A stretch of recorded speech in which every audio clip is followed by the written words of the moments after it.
Oi gente, tudo bem? Eu sou Helene Ciprim, ainda estamos na carta 3 das cartas de Cristo.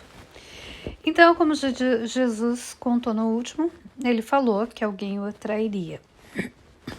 E a carta continua. Em segredo, entendia os seus motivos e sabia que ele era uma parte necessária da futura sequência de acontecimentos. Simplesmente cumpria o papel que sua natureza o levava a desempenhar. Eu sabia que ele sofreria muito e senti compaixão por ele, mas guardei esses pensamentos só para mim. Ao mencionar que um deles me trairia, disse a Judas que saísse para fazer rapidamente o que tinha que fazer. Os discípulos despertaram, se perguntando se realmente aquela era sua última ceia comigo. Havia muita angústia emocional, perguntas, inclusive e recriminações por tê-los colocado em tal armadilha. Outra vez, perguntaram-se o que fariam de suas vidas depois que eu me fosse. Perguntaram-se qual seria seu lugar na comunidade se eu fosse crucificado. As pessoas zombariam deles, queixavam-se. Ninguém voltaria a confiar no que dissessem. Profundamente entristecido pela resposta egoísta diante de minha situação, assegurei a eles que não tinham que me temer por sua própria segurança.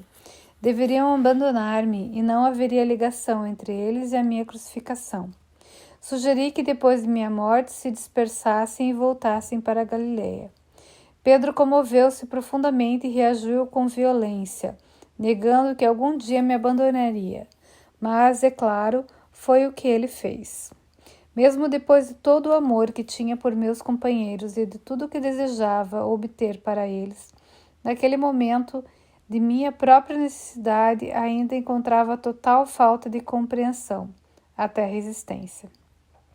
Sua única preocupação era sobre o que poderia acontecer a eles.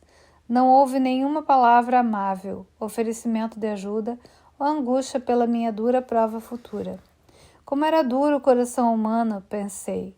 Quantos penosos séculos teriam que passar antes que a humanidade pudesse ir mais além de sua própria dor e sofrimento, para sentir talvez uma faísca de amor e compaixão para com outros desafortunados que se encontrassem numa situação pior do que a deles? Porém, ainda que profundamente decepcionado e mesmo machucado por suas reações egoístas, compreendi-os e procurei dar aos meus discípulos coragem para enfrentar o futuro e assegurei que sempre estaria com eles, mesmo quando estivesse fora de suas vistas. A obra que eu tinha começado seria promovida desde o além. Não os deixaria sozinhos. Conheceriam e sentiriam minha presença, e isso os consolaria. Disse que se agarrassem à recordação do tempo em que eu tinha estado com eles. Alertei que haveria muitos que continuariam o caminho com o conhecimento que eu havia dado, mas que estranhos buscariam acrescentar a voz da tradição e da razão aos meus ensinamentos. Minhas palavras seriam tão distorcidas que, finalmente, já não revelariam a verdade original que eu havia trazido ao mundo.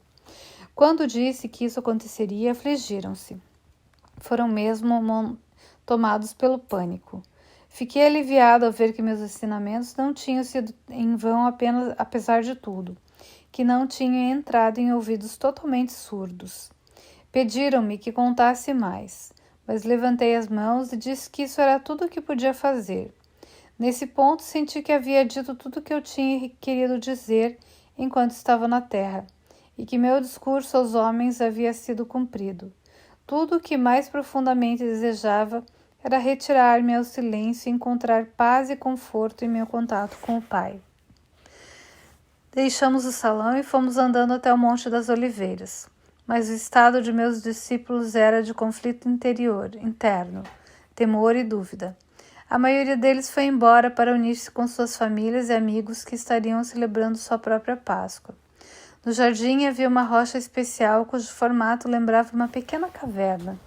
Gostava de refugiar-me do vento dentro dela, de modo que ali me sentei e orei, buscando um caminho para a grande harmonia que já havia desfrutado no passado. Sabia que quando me movesse para sintonizar-me com o Pai Amor, meus temores se dissolveriam e estaria num estado de paz e de total e absoluta confiança. À medida que senti o poder do amor entrar em mim e tomar posse de minha consciência humana, assim também a força para suportar o que viria sobre mim tomou conta do meu coração. Seria capaz de permanecer dentro do amor e dar amor aos outros até o fim. E assim foi. Nem sequer tentarei voltar a entrar no estado de julgamento e da crucificação. Isso não tem importância. Quando finalmente morri na cruz e meu espírito retirou-se do meu corpo torturado, fui elevado dentro de uma luz radiante e indescritível. Fui envolvido no calor e no consolo do amor, tal como nunca antes tinha experimentado.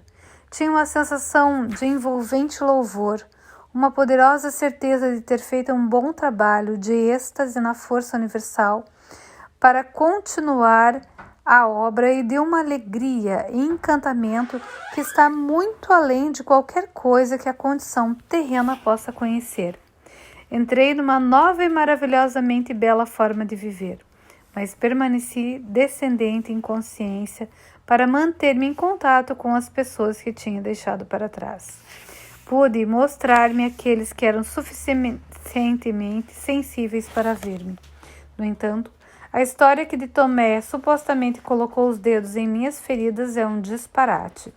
Meus discípulos não sabiam que eu tinha combinado secretamente com José de Arimateia que depois da minha morte ele levasse meu corpo para o seu próprio túmulo ainda sem uso, onde então seria ungido segundo o costume, antes do pôr do sol. Depois, quando a noite chegasse e todos em Jerusalém estivessem cumprindo o sabá, ele, ajudado por 2 serviçais de confiança, a cavalaria levaria o meu corpo às escondidas durante a noite e por caminhos ocultos durante o dia a uma montanha nos arredores de Nazaré, na Galileia. Ali, seguindo minhas instruções e ajudado por minha família, entraria numa pequena gruta oculta que tinha me dado refúgio das tormentas e das pessoas quando eu era jovem, infeliz e rebelde, em disputa com todo mundo. José prometeu-me que encontraria a gruta seguindo um mapa que eu havia dado a ele e que me deixaria ali, depois de mais um embalsamento. Depois, reconstruiria a pequena entrada para escondê-la totalmente dos possíveis intrusos. Ali meu corpo descansou livre de incômodos. Então, gente, a gente vai continuar isso na próxima carta, ainda falando, né, um pouquinho disso tudo e de como ele se ressuscitou.